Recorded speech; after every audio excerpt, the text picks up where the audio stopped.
قبل ما نبدأ ما تنساش تعمل اشتراك ولايك عشان توصلك كل ملخصات. ويلا بينا. الفيلم بيبدأ بفين؟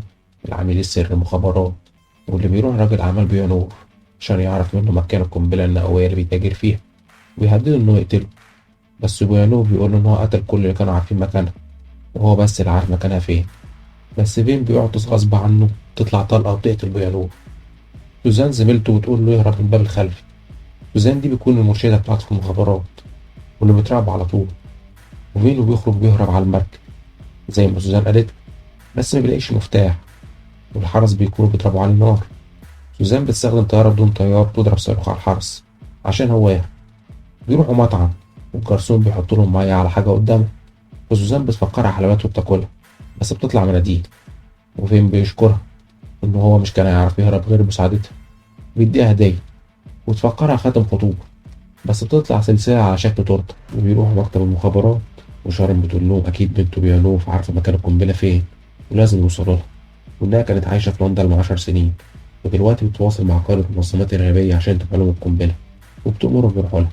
فعلا بيروح فين لبيت ريان، وتكون سوزان مراقباه وبتقول له في مشكلة في الكاميرات إن هو يلغي العملية، بس بيجيله حارسين وبيضربه. بس ريان بتظهر وراه بتهدده بالمسدس، وسوزان بتقول له يستعمل السكاكين اللي جنبه، بس ريانا بتقدر تسمعها وبتكون عارفة أسامي معظم عملاء المخابرات، وبتقتل فين. وبعدها بيعملوا جنازته. سوزان بتكون أكتر واحدة زعلانة لأنها كانت بتحبه. وشارن بتجمع العملاء وبتقول لهم إن ريانا عارفة كل حاجة عنهم وعن أساميهم. وريك بيزعق لها ويقول لها إن هو المفروض كان ينفذ العملية دي ويجيب حق فين. وشارن بترفض، تقول إن كلهم اتكشفوا، إن هم محتاجين حد جديد مش يكون معروف. وبتيجي سوزان تقول لها إن هي ممكن تنفذ المهمة، وريك بيضحك عليها بيقول لها إنها تخينة وهتفشل. Here's what we do. I go into the face-off machine, get a whole new face. I turn up, they never notice me. Do you have quarters? Because it costs 50 cents. Well, I gotta pay. No, because it doesn't exist. Yes, it does. I heard Cress and Wright talking about it in the shitter. I'm pretty sure they were pulling your leg. You pair of fucking vagina. وشارون بتقول لها موافقة، وريكي بيتعصب ويقول لها إن هو مستقيل. وشارون بتقعد مع سوزان تقول لها إنها عمرها ما مسكت مسدس وإنها مش مأمنة فيها، ولكن هي شافت فيديو لها في التدريب الميداني وبقت عندها شوية أمل فيها. وتروح سوزان وصاحبتها عشان تستلم معدات المهمة، واللي بيكون مخدر على هيئة صفارة يمضاد للسموم. تاخدهم وبتمشي وبتسافر لباريس بعد ما بتتنكر في لبس واحدة عجوزة، وبتكون فرحانة إنها في مهمة بجد. وبتتصدم لما تلاقي في فندقها في منطقة شعبية، وتخش أوضتها وتركب السماعات والكاميرا عشان تكلم نانسي.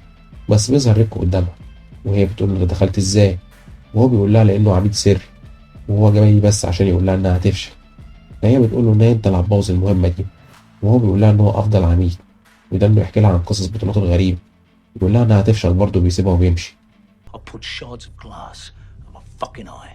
I've jumped from a high-rise building using only a raincoat as a parachute. I've swallowed enough microchips and shit them back out again to make a computer.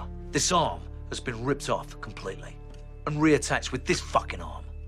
I don't know that that's possible. During the threat of an assassination attempt, I appeared convincingly in front of Congress as Barack Obama. وبتروح سوزان تاني يوم لمطعم بيقعد فيه واحد اسمه دولوكا، واللي المفروض هي بتراقبه، فبتلاقي المطعم ده محروق. وبتسأل صاحب محل جنبه المطعم ده اتحرق امتى، بيقول لها امبارح، وبيوريها الصور. فبتشوف صورة واحد مشكوك فيه، تبعته لنانسي عشان تبحث في أمره، لكن ما بيكونش في أي بيانات عنه. وبتروح تقعد في مطعم وبتلاقي ريكي جاي لها تاني، وبتقول له أكيد هو اللي بوظ المهمة لأن هم أكيد شافوه وحرقوا المبنى. وريكي بيشتمها وبيقول لها إن هي السبب، وبيسيبها وبيمشي. فبتشوف سوزان الشخص اللي كان قاعد عند المبنى ساعة الحريق بيراقب ريك، وبتروح وراه. وريك بيروح يقعد في مطعم تاني، وبتجيله بنته تشغله لحد ما الشخص ده بيبدل شنطته. سوزان بتشوف كده وبتجري ورا ريك عشان تحذره لحد ما بيخش حفلة متعرفش توصله. وبتطلع على المسرح بتضرب الفرقة وبتاخد المايك وتحذره إن هما بدلوا شنطته. فبيفتحها بيلاقي فيها قنبلة على وشك الانفجار، فبيرميها في النهر بسرعة. بيكون نفس الشخص ده بيصوره. وتروح سوزان وراه وتطارده لحد ما بيطلع سطح مبنى، وبيهجم عليها بالسكينة عشان يقتلها. بس سوزان بتقدر تصد هجومه ده وتضربه، وبيقع من على سطح المبنى على سيخ حديد وبيموت. فسوزان بيغمى عليها من المنظر. ترجع شقتها وبتعرف إن هو كان بيصور ريك في كل مكان اتحرك فيه. وشارن بتقرر تبعتها روما لمكان دلوقتي جديد، شخصية وتنكر جديد. ويقابلها ألدو عشان يوصلها شقتها، وبتشوف دولوكا نازل من العربية قدامها، ونانسي بتكون شايفاه وتقول لها إن هي مهمتها بس هي المراقبة، ما ينفعش تقرب من دولوكا.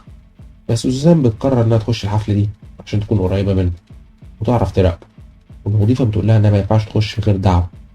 وريكي بيجي لها بيقول لها إنها حبيبته اللي هي مستنيها، وبيدخلها وبيقفوا مع بعض. وريكي بيشتمها تاني ويقول لها إنها هتبوظ العملية، فبتقرر تسيبه وبتمشي. وبتلاقي ريانا بنت بيانوف موجود، وبتلاقي شخص بيحط لها حاجة في المشروب بتاعها، وأما بيقدمه لها سوزان بتروح تحذرها وبتحكي لها على اللي شافته، وبتقول للحرس بتاعها هيجيبوا الشخص ده. تروح سوزان معاه عشان تتأكد منه، وريانا بتخليه يشرب المشروب المسمى وبيموت على طول.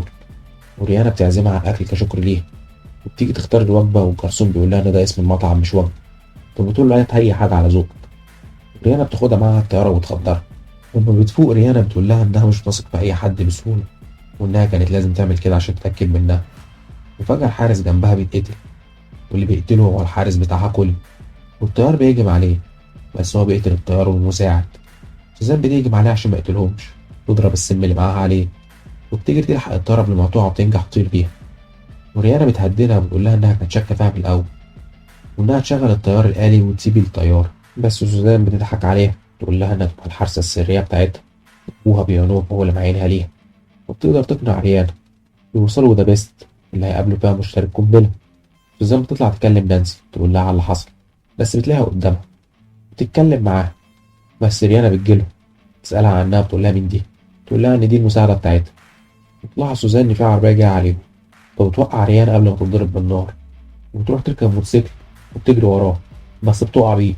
تركب واحد تاني وبتجري وراهم تاني، وتنط فوق عربية، بس بتقع في أسمنت الطريق بيترص، وتكمل وراهم لحد ما توقفوا. وبتطلع عارفة العاملة اللي في العربية اسمها كارلين، وتكون عاملة مزدوجة، وتكون هتقتل سوزان، بس شخص بيضربها بالنار. وريانا بتطلع تعصب عليه وبتقول لهم يجيبوا لها حراس يعرفوا يحموه، يا إما هتقتله. وبعدها بتوريهم الشخص اللي هيشتري القنبلة، وتكون هي اللي شغلت ريك أما حطت له القنبلة في الشنطة.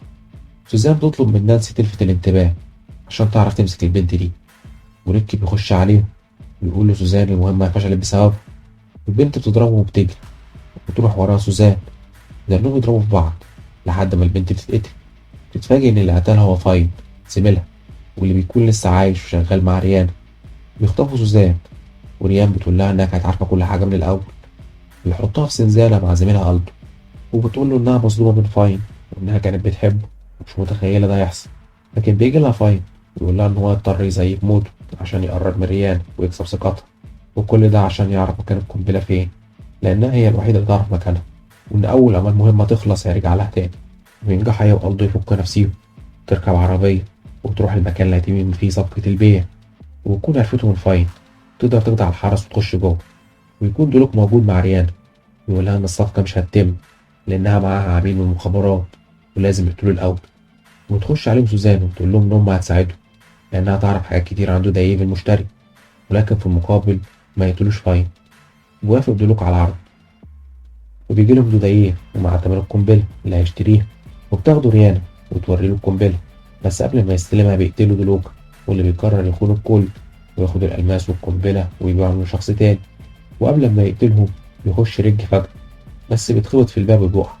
ودلوكا بيكون هيقتل ريانا، بس سوزان بتلحقها وتقتل في الحراس. بيجي دلوكا يقتلها، بس فاين بيلحقها وياخد الرصاصة مكانها في كتفه. وبيجري دلوكا عشان يركب طيارته، بس سوزان بتجري وراه وبتتعلق في الطيارة.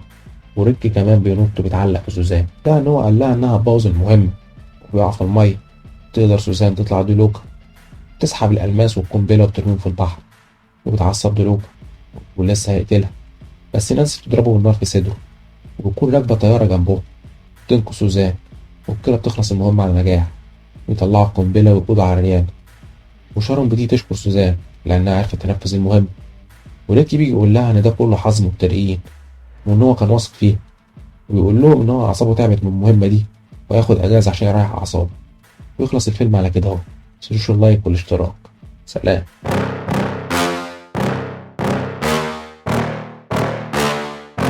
Yeah. Please tell me that I can't, that I won't, that I fail, that I'll never make it out, yeah. Please tell me all the bad, never good. Fill my head full of every single doubt, yeah. Please say any negative thoughts. I pop off when I hear people say I cannot. I get off to the thought of proving everyone wrong. I won't stop to the top.